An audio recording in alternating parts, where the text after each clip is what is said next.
हमारी टैलेंट निकल के आ रही है फिल्टर होके, जो क्रीम कहते हैं, वो ये गवर्नमेंट बिल्कुल इसको खत्म करना चाहती है। ये अपने स्तर से 20 लाख के संख्या में जो नेट का एग्जाम जो लोग दिए हैं, उसमें इतने गरीब और टैलेंटेड बच्चे हैं, उनका कहीं ना कहीं प्रोफेसर बनने का जो रास्ता है वो ब्लॉक का होगा बाकी सभी यही तो बात है ना, उनके ही आदमी फंसे हैं। और जब ये पोल विपक्ष गठबंधन ने पोल खुला है, अभी तो इससे बड़ा आंदोलन होने वाला है और ये नीट एग्जाम फिर से नहीं होता है तो देश का जो अभी न्यू एजुकेशन पॉलिसी आई, हाँ एनईपी जो एजुकेशन सिस्टम आया है, ये इतनी बड़ी गड़बड़ी है इस देश में कि कहीं ना कहीं SC ST OBC और EWS जो जनरल के गरीब बच्चे हैं, इनको ये एडमिशन लेना मुश्किल है। ऐसा सिस्टम ला दिया है, चाहे कॉम्पिटिटिव एग्जाम चाहे एजुकेशन सिस्टम हो, ये बिल्कुल हाशिए पे रखा है। और ये देश कहीं ना कहीं ये एक जैसे कहते हैं कि अंग्रेजों ने गुलाम किया था, तो ये आज के डेट में केंद्र सरकार ये कहीं ना कहीं गरीबों के लिए ये अंग्रेजों से ज्यादा खतरनाक। हमारे साथ शिक्षक संघ के प्रकोष्ठ अध्यक्ष हैं सर आप। बिहार में ही नहीं पूरे भारत में चर्चा है नीट परीक्षा प्रश्न पत्र जो लीक हुआ उसके बाद रिजल्ट में जो धांधली हुई, क्या राय है उसका? बहुत बहुत धन्यवाद, आपके चैनल से हमें दो सब नीट एग्जाम के बारे में बोलने का मौका मिल रहा है।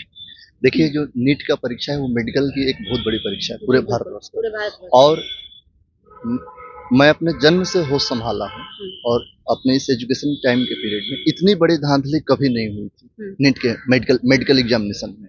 और कहीं ना कहीं ये जो अभी वर्तमान देश में जो केंद्र सरकार है, ये इतनी बड़ी गड़बड़ी ये ले आई है कि इसमें जो टैलेंटेड बच्चे हैं, चाहे वो किसी भी वर्ग के हों, किसी भी नो रिलीजन नो कास्ट के सुनते हैं, अगर वो गरीब और टैलेंटेड है किसी वर्ग या किसी विशेष वर्ग का, तो कहीं ना कहीं उसके नुकसान हुआ है, क्योंकि वो 1 साल या 2 साल कैसे अपने जो उसका अटेम्प्ट बचा है, कैसे वो हार्ड वर्क किया है। एनटीए तो अभी तक मानने के लिए तैयार नहीं है कि कुछ धांधली हुई है, जबकि जितने भी विपक्ष है एक दूसरे पर आरोप और प्रत्यारोप कर रहे हैं, लेकिन एनटीए तो अभी तक नहीं मान। नहीं, ठीक है, हम एनटीए पे आते हैं। नीट में समझ लीजिए कि इसमें जो नुकसान हुआ है, ये इनका लगातार अभी कई एग्जाम, जैसे जहां बीजेपी गवर्नमेंट की सरकार है, कई कॉम्पिटिटिव एग्जाम में इनके पेपर लीक हुए हैं।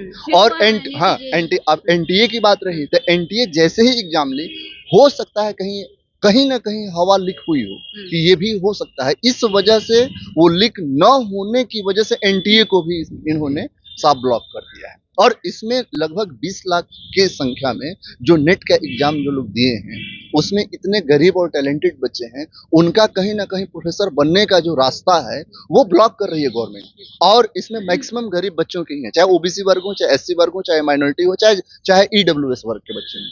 तो हमें इस बात को समझने की जरूरत है, देश में जो हमारी टैलेंट निकल के आ रही है फिल्टर होके, जो क्रीम कहते हैं, वो ये गवर्नमेंट बिल्कुल इसको खत्म करना चाहती है। ये अपने स्तर से भरना चाहती है। जैसे हम यूपीएससी में भी हमने, मेरे हिसाब से बिल्कुल गलत है कि इंटरव्यू दिए, डिस्क्वालीफाई हुए और उनको हम कहीं ना कहीं पोस्ट दे रहे हैं। तो यूपीएससी जैसी परीक्षाओं में इन्होंने ये बीजेपी गवर्नमेंट लाके कितनी बड़ी गलती की, ये ऐसा नहीं होना चाहिए।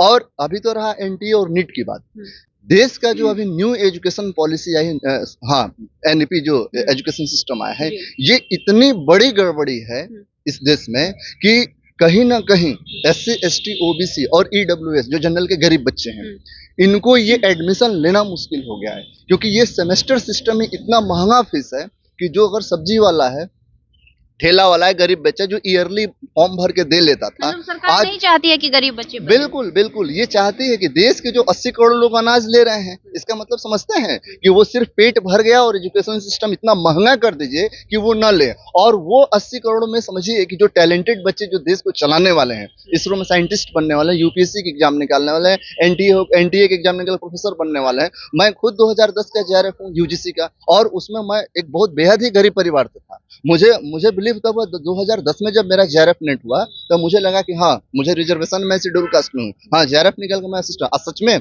नीतीश कुमार जी की ही गवर्नमेंट थी जिन्होंने बीपीएससी फेयर एग्जाम कराया और आज असिस्टेंट प्रोफेसर है। लेकिन ये जो ट्रांसपेरेंट जो तरीका था, ये हर समाज के बड़े वर्ग हो चाहे छोटे वर्ग, सबको एक आने का रास्ता था। इन्होंने ऐसा सिस्टम ला दिया है, चाहे कॉम्पिटिटिव एग्जाम चाहे एजुकेशन सिस्टम हो, ये बिल्कुल हाशिए पे रखा है। और ये देश कहीं ना कहीं ये एक जैसे कहते हैं कि अंग्रेजों ने गुलाम किया था, तो ये आज के डेट में केंद्र सरकार ये कहीं ना कहीं गरीबों के लिए ये अंग्रेजों से ज्यादा खतरनाक साबित हो रहा है। गरीब लोग इस बात को क्यों नहीं समझ रहे हैं? आप कह रहे हैं कि गरीब के बच्चे ही सब को नुकसान हुआ है, गरीब के बच्चे ही इसमें नहीं जा पाएंगे, तो लोग आखिर क्यों नहीं समझ रहे हैं? फिर से तो मोदी जी तीसरी बार प्रधानमंत्री बन गए। देखिए, ये कंसेप्शन, यही तो बात है कि जो जो अनाज आसानी से पेट भर जा रहा है ना, और जो विकास का रास्ता जो साइड से बंद कर दिया गया है, ये लोगों की मानसिकता ऐसा बन गया, वो देश देश हित में करके और केवल वंदे मातरम भारत माता की जय नारा लगाने से नहीं होगा, सीधी सी बात है। तो ये गरीबों के बीच में एक अवेयरनेस जानी चाहिए। आपका प्रश्न बिल्कुल सही है कि अभी भी गरीब उनको क्यों वोट दे रहे हैं,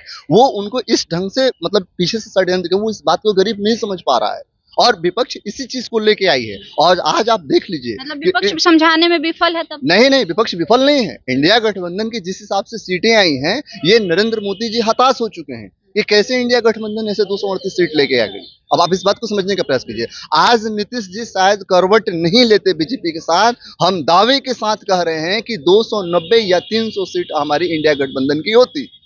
तो ये कहीं ना कहीं अभी नीतीश जी, अभी आपने जैसे 65% रिजर्वेशन पे कहा, नीतीश जी का इस समय दिमाग काम नहीं कर रहा है कि जब हम सत्ता में आरजेडी के साथ थे तो हमने एक ट्रांसपेरेंट जो 5 लाख जब शिक्षक या वैकेंसी दिए, तो आज यूपी, वेस्ट बंगाल, झारखंड, मतलब जो टैलेंटेड बच्चे थे बिहार में आकर नौकरी कर रहे हैं, और 65% रिजर्वेशन उनके पक्ष में थे। अब नीतीश जी को भी समझ में आ रहा है कि हम उनके साथ सत्ता में आए हैं तो ये हमारा रिजर्वेशन ही खत्म है। तो उन्होंने, सही बात है कि ये जो देश के सामंतवादी हैं, ये नहीं चाहते हैं कि इनको रिजर्वेशन का दायरा बढ़े, जबकि अभी 70 साल ही हुआ रिजर्वेशन का, लेकिन जो 5000 साल से जो इन्होंने एकदम देश पे एक तरफा कब्जा किया था, उसका हिसाब तो ये नहीं देंगे। जब आज रिजर्वेशन में यानी कि अब गरीब बढ़ने लगा है, तो उनको बुरा लग रहा है कि जब ये 70 साल में इतना बढ़ गए हैं, तो जब इनको हम रिजर्वेशन का हक दे देंगे तो वो पूरे देश पे कब्जा कर लें। उनको ये अंदाजा है, लेकिन हम ये शर्त बता रहे हैं कि हर स्टेट में इंडिया गठबंधन की ही सरकार आएगी, और नेक्स्ट इलेक्शन में जैसे इस बार इंडिया का 238 आया है, ये जैसे राजीव गांधी जी 400 पार लाए थे, हम दावे के साथ कह सकते हैं कि ये 400 प्लस आएगी। ये मेरा मानना है। हाँ, फिर से आएगा, इंडिया गठबंधन ही लाएगी, और बीजेपी और आरएसएस का नस्ते नाबूद हो जाएगा। रीनीट होना चाहिए कि नहीं, क्या लगता है? क्या चीज? रीनीट होना चाहिए कि नहीं? हाँ, ये एकदम, ये आपका अब अच्छा प्रश्न किए हैं। एकदम बिल्कुल इस एग्जाम को कैंसिल करके, और ये हर हालत में जो भी गरीब बच्चे, जिस आज सड़क से संसद तक बच्चे खड़े हैं, उनके हक में नीट का एग्जाम एकदम हाई कोर्ट, सुप्रीम कोर्ट को क्लियर करना चाहिए कि वो नीट के एग्जाम कैंसिल करके और नया एग्जाम ले। क्यों? क्योंकि इसमें ट्रांसपेरेंट है, ये होना चाहिए। वो लोग तो कह रहे हैं जिसको ग्रेस मार्क्स दे के बढ़ाया गया था सिर्फ उनका होगा, बाकी सभी। यही तो बात है ना, उनके ही आदमी फंसे हैं। और जब ये पोल, विपक्ष गठबंधन ने पोल खुला है, अभी तो इससे बड़ा आंदोलन होने वाला है, और ये नीट एग्जाम फिर से नहीं होता है तो देश का जो इलिटरेट है, अनपढ़ है, युवा है, पढ़ा लिखा है, पूरा सड़क से संसद, चाहे रेलवे हो चाहे सड़क हो, वो पूरा देश जाम हो जाएगा।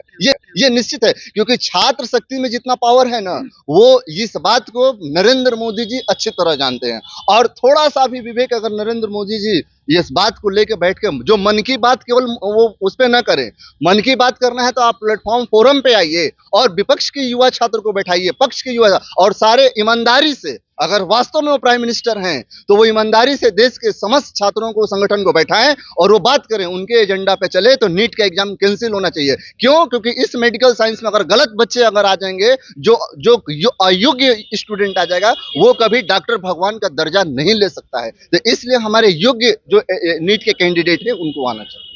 धन्यवाद सर। Thank you. ठीक है, हमारे साथ जुड़े थे मनोहर यादव, और साथ में सर क्या सर नाम हुआ?